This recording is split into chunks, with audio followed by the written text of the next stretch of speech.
In this episode, Tom and Matt take up the BOA enforcement action regarding their fraudulent accounts scam.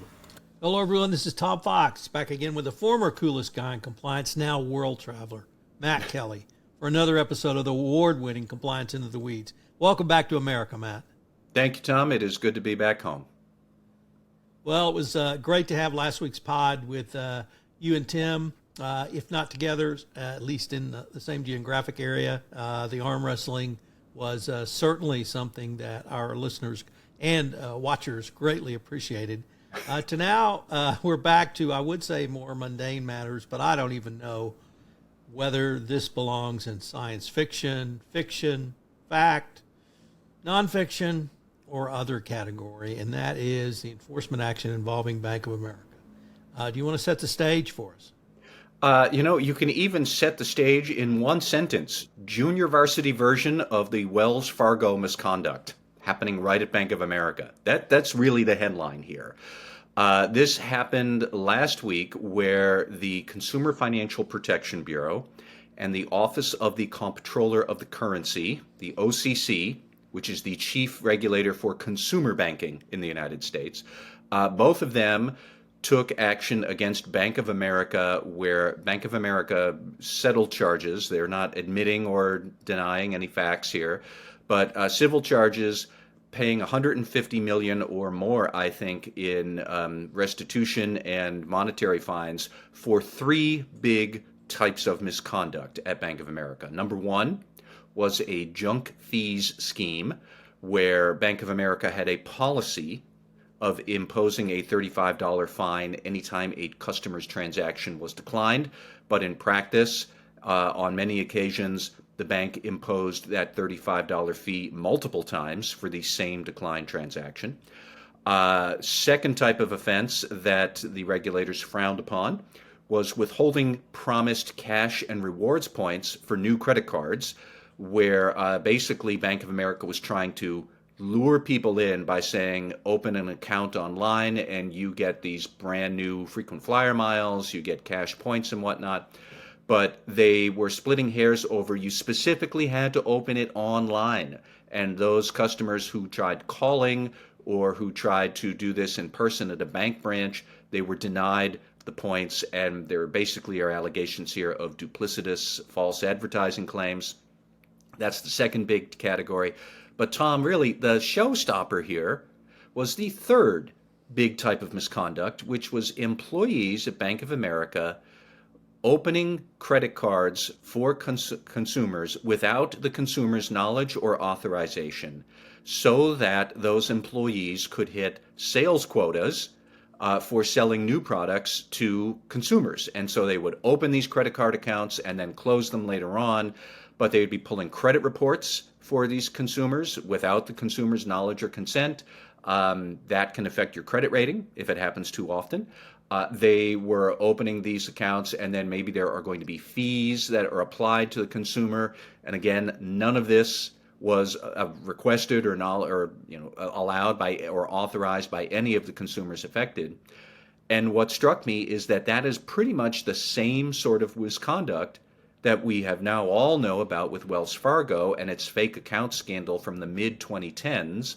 That was when the Consumer Financial Protection Bureau busted that out wide open in 2016. They hit Wells Fargo with a $185 million fine. Everybody was outraged. Congressional hearings, CEOs get fired. Many other types of misconduct at Wells then come to light. And we've all talked about Wells Fargo and its famous unauthorized account scandal for years. Well, while we were all talking about Wells Fargo for years, Bank of America was doing the same thing, even as we all knew that this is serious. You should not do it. Regulators are going to flip out. And yet here, according to OCC and the Consumer Financial Protection Bureau, Bank of America was doing this as recently as into 2020. And the flawed sales incentive scheme that was driving employees to do this, Bank of America did not get rid of that until this year, 2023. After everybody with a pulse in banking and corporate compliance knew that unauthorized accounts, that is a big no-no, and you might very well go to the woodshed. And here Bank of America was apparently still doing it anyways. That's it.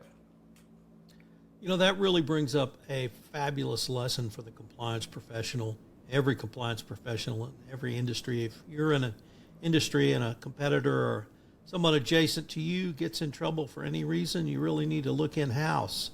Do you find that message still resonates beyond the banking industry? Well, this is a really good question, and it's a good philosophical point. When I reported on this last week and then I posted it on LinkedIn, there were a lot of very cynical people who basically said, no, companies do not learn lessons from other companies. Clearly Bank of America should have. And I have no illusions that probably a lot of banks had a lot of this sort of stuff happening in the early 2010s. But I really did think that once this came to light at Wells Fargo in 2016, most other banks would have had the good common sense to look around and say, okay, we can't have this. If this is happening at our bank too, it has to stop now. Now being 2016 or 2017, not 2020. And I just, you have to wonder about that. But Tom, one question I had right away was that these are civil charges filed by banking regulators. Will we see something similar from the Justice Department on the criminal side? And people are going back and forth on that. I think there are some questions about whether the fact pattern here is as egregious as what we saw with what went on at Wells Fargo. And maybe the answer would be no. But then again, haven't we had the Justice Department also telling us for years that when they take an enforcement action against one of your peers, you should look at that and you should pay attention to it. And then that raises the standard for what people should be expecting from your company. How could this still go on into the late 2010s and possibly even into 2020 when everybody knew that this was serious misconduct? Look at Wells, one of Bank of America's main competitors, and yet essentially this is the same sort of misconduct, and it was happening with the same sort of root cause, which was a flawed sales incentive. And by the way, that also reminds me, don't we have compliance department or compliance program guidance from the Justice Department saying, look at your incentive programs. Are they driving people to commit misconduct, or are they driving people to embrace good conduct? Hasn't that been around for a long time now?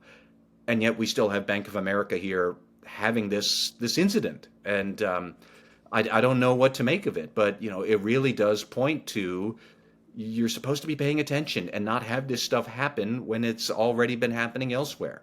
And again, here we are. So a lot to really unpack in that answer. Obviously, focusing on the conduct of Wells Fargo, at least as we were aware from 2016 forward in the public arena, based upon the enforcement actions, starting with the state of California, going through the OCC and up through the Department of Justice. But also your thoughts on the incentive program. And now, actually, you got me to wonder, well, the DOJ's released let's start with the 2023 evaluation of corporate compliance programs. Obviously, people at Bank of America are going, well, that's FCPA focused. Why do we need to worry about that? And it really speaks to a very myopic view of the compliance resources that are available to any compliance professional, whether it's the DOJ's evaluation of corporate compliance programs, OFAC's framework for a compliance program, or even the Department of Justice's antitrust division, and a myriad of others. So the resources are out there. The incentives program, there was the other thing that struck me. At first, when I read this, I thought, well, maybe this was just, will someone rid me of this meddlesome priest, go forth and conquer. But it was much more systemic and almost institutionalized through the incentive structure. Yes, it was. And that's the part I keep coming back to, because the incentive structure is going to be part of the control environment for the company. And that is set by senior executives, or at least they are supposed to be responsible for the control environment. So at what point would we have an incentive structure that is so misshapen or out of alignment, misaligned from the supposed corporate culture you want, that regulators, law enforcement, the Justice Department, I don't know, anybody, they're going to come around and look at senior management and say, how did you allow this to happen? Especially when you already had a big honking example of that sort of misconduct from one of your direct peers, and you should have known that this was not acceptable, and yet it lingered on for many years after the fact. That strikes me as a big, important question that I would like to see somebody answer.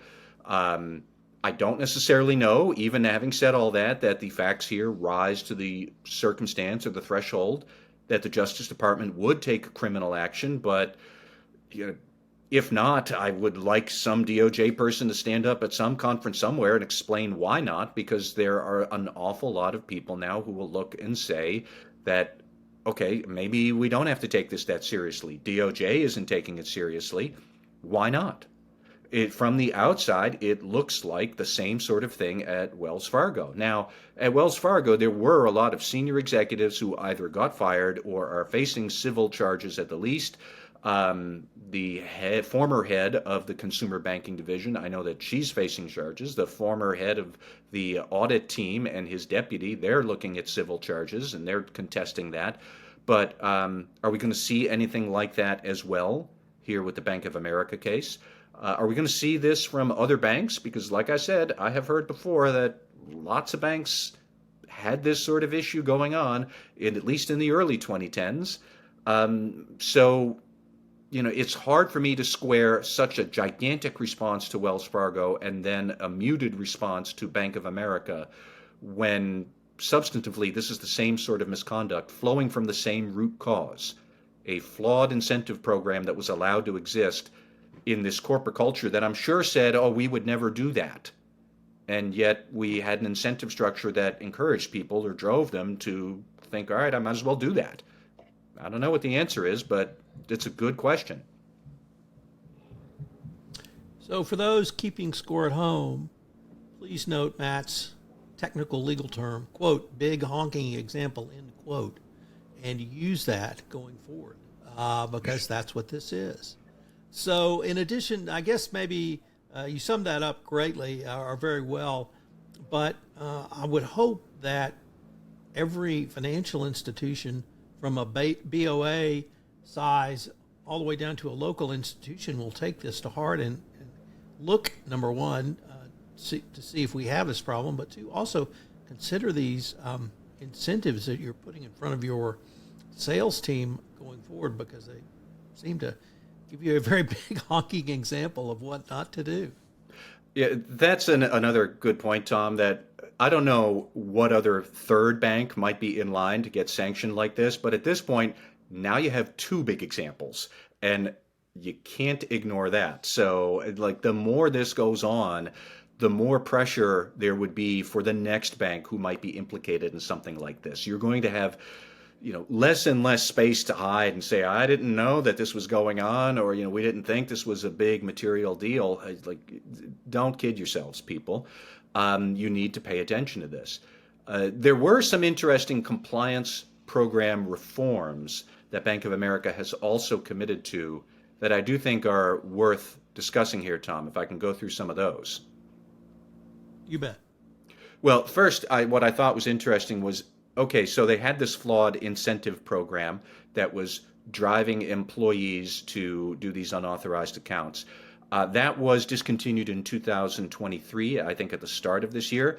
But as part of its settlement terms, Bank of America also has agreed that it will not use an incentive program like that for at least another 3 years.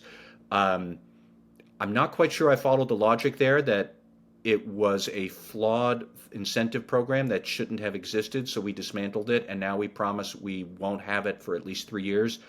So then what, in 2026 you're going to bring it back? I don't get why there's a time limit on this or how they might reform this incentive program. But anyways, at the very least, they have agreed to discontinue the use of this incentive program for a while. They also have to come up with a compliance plan within 90 days to assure that the credit card opening processes that the bank's employees use, that they will be able to capture consent and documentation from all customers that, yes, I am applying for a credit card, and yes, you may use my consumer credit report. You may pull that report. You may look at my personal data. Side tangent here, let's just say if this kind of stuff happened in Europe, I can only imagine how much the GDPR regulators would hit the roof. But back here in the US, back onto my main tangent, so there's going to be a lot of documentation that has to happen here, and so you would have to think through how will the compliance program assure that those documentation procedures are in place? Are they working well? Are they collecting all the proper consumer consent documentation we need? They are going to have to use data analytics or other means available, quote unquote, to be able to identify customers financially harmed by either the unauthorized accounts or the junk fees. And then they're going to have to prove what that harm was and what sort of restitution we will now provide to these harmed consumers. So yet again, you'd have to think through, do we have those data analytics capabilities? Bank of America is a big bank. I have no doubt that they probably do, but not every company does. So it's interesting to see that data analytics capability is now being woven into an enforcement action.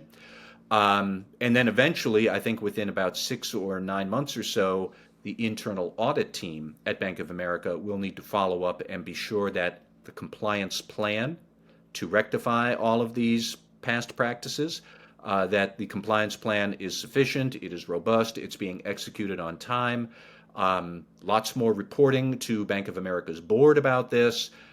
So, there's a lot that is going on to clean up this mess. And how much has Bank of America already implemented that versus it still needs to? I'm not entirely clear on that, but within 90 or 180 days, there's going to have to be a lot that goes on to prove to regulators and consumers and others, I assume, that these past practices are in fact now in the past and not still happening.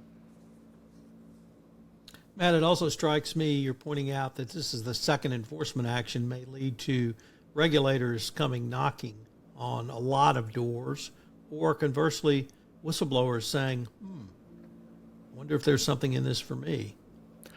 So I think banks should start looking quickly. I think that is a good point about the whistleblowers, and certainly, large banks are no strangers to bank examiners showing up to review the compliance program every year. But I also would suspect that when those examiners come around, this is something that they will be looking at now. I mean, one thing that's unclear to me is how regulators became aware of this misconduct.